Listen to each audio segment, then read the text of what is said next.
Title: The Midnight Caller. In a quiet suburb, a young woman named Watch Rachel had recently moved into a charming old house.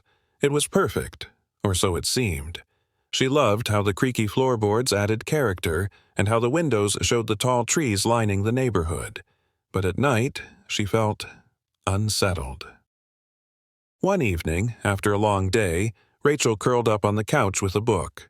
Suddenly, the phone rang, startling her. It was an unknown number. Against her better judgment, she answered. "Hello?" No response, only silence. Then, a low, whispering voice spoke, "I'm watching you." Chilled to the bone, she hung up immediately. Probably a prank, she thought, though unease lingered. But the calls didn't stop. Each night, at exactly midnight, her phone would ring, and every time the same whisper, "I'm watching you." One night, she decided enough was enough and called the police. They assured her they'd trace the calls and send someone to check the area. That night, she stayed awake, clutching her phone, waiting for midnight. Midnight came, and the phone rang. Heart pounding, Rachel picked it up. "Rachel?" the voice whispered. She gasped. "Who are you?" The whisper turned chilling. "Look outside." Her hand shook as she walked to the window. The night was dark and silent. Nothing unusual. But then she saw him, a shadowy figure standing on the edge of her yard, just barely visible. As soon as she spotted him, the figure backed away into the shadows. The police arrived shortly after, but the figure had disappeared. They assured her they'd keep a close watch on the neighborhood and left, but Rachel knew she'd have a hard time sleeping. Over the next few days, she tried to act as if nothing had happened. Then, one afternoon, she found a note slipped under her door. "I told you I was watching." She bolted the doors, closed all the curtains, and considered leaving the house altogether. But that night, she decided to stay awake and confront the stalker if he returned. Midnight came, and the phone was silent. She held her breath, waiting. Then there was a knock at her door. Trembling, Rachel picked up a heavy flashlight and tiptoed to the door. Another knock, softer this time. She steadied her breath and opened it a crack. There was nothing. No one on the porch, just an empty street lit by a single street lamp. She stepped outside cautiously. Then she felt a cold hand on her shoulder. Spinning around, she came face to face with a hooded figure. He grinned, his voice a low whisper. "I told you I'd be watching." The figure faded back into the shadows, leaving Rachel trembling, unsure if it was real or just her imagination. But one thing was clear.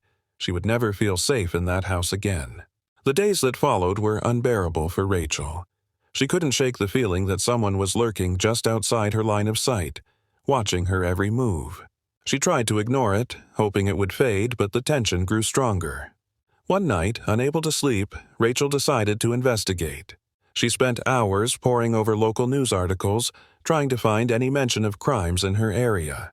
She came across a story from years ago. A woman named Emily Watson had vanished from the very house Rachel was living in. Emily had complained to her friends about strange calls and someone watching her, but no one had taken her seriously. She disappeared without a trace, and the case went cold. Rachel's blood ran cold. Could the person who was tormenting her be connected to Emily's disappearance? She decided to reach out to Emily's family, hoping they could provide some answers. Emily's sister, Megan, reluctantly agreed to meet Rachel at a coffee shop the next day. When Rachel explained the situation, Megan's face went pale. "Emily told me about the calls, too," she whispered. "The last time I saw her, she looked terrified. She said he kept getting closer every night, until he was inside the house." Rachel shuddered. "Inside the house?" Megan nodded, her eyes filling with fear. She said she heard footsteps in the attic, but when the police came, they found nothing. That's when she vanished. That night, Rachel returned home, her nerves frayed. She couldn't shake the feeling that someone was already inside. She gathered her courage and went to the attic, holding her flashlight tightly. As she climbed the stairs, each creak seemed to echo louder. Her heart pounded as she opened the door. The attic was empty, or so it seemed. She was about to leave when she noticed something odd. A small trap door on the floor, hidden beneath some old boxes. Taking a deep breath, she moved the boxes and slowly opened the trap door. Beneath was a narrow crawl space, just large enough for a person to fit, and inside, Rachel found a small, dusty notebook. She opened it, her hands trembling. It was Emily's journal. Flipping through the pages, she read Emily's final entries, detailing her fear of the midnight caller. One line made Rachel's heart stop. "He's closer now. I can hear him breathing when I sleep."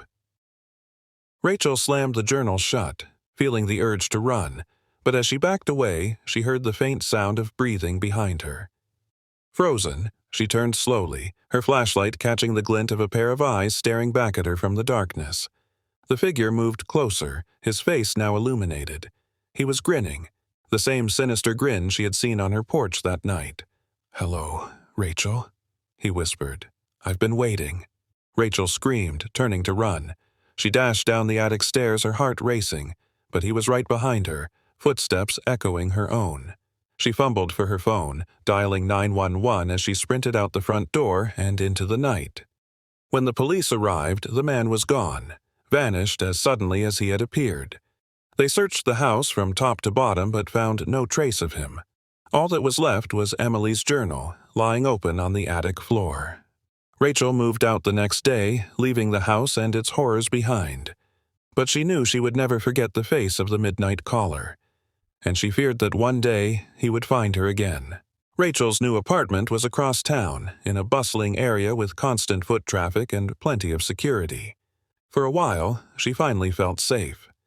The events of the past weeks felt distant, like a terrible nightmare that she could almost convince herself hadn't been real. She kept Emily's journal, though, locked away in a drawer, a reminder of what she'd been through. Months went by, and Rachel's life slowly returned to normal. She made friends in her new neighborhood, started going out more, and even began dating again. She told herself the man was gone, or perhaps had never been real. Maybe he was just some hallucination brought on by stress and the eerie story of Emily Watson. Then, one evening, she received a package. It was small, unmarked, with no return address. Unease prickled her as she opened it, her mind racing with possibilities. Inside was a small, dusty object. Emily's keychain. She recognized it immediately from a description Megan had given. A little silver star with the initials EW. Her hands shook. She thought she had left this behind. Rachel tried to convince herself it was a coincidence, but later that night, as she lay in bed, her phone began to ring. The screen displayed an unknown number. Her heart pounded as memories of that eerie whisper came rushing back.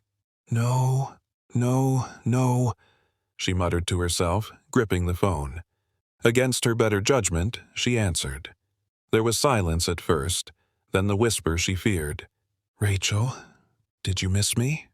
Her breath caught in her throat. This wasn't possible. She'd left the house. She'd escaped. He couldn't have followed her.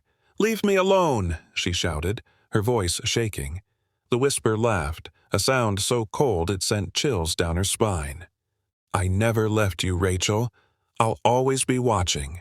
She slammed the phone down, panic rising in her chest. She grabbed her keys and ran out of the apartment, not stopping until she reached her car. She drove aimlessly, needing to get as far away as possible. After a while, she parked at a quiet diner and sat in her car, trying to calm down. But as she looked around, she noticed something unsettling. A man in a dark coat, standing under a street lamp, watching her. She couldn't make out his face, but she didn't need to. She knew it was him. Terrified, she bolted into the diner and told the staff to call the police. She waited inside, her eyes fixed on the man outside, but by the time officers arrived, he was gone. The police didn't seem to know how to help. They suggested she change her number and stay with friends for a while. She did just that, moving in with her friend, Lauren, who was sympathetic but thought Rachel was overreacting. That night, Rachel lay awake on Lauren's couch, her nerves on edge.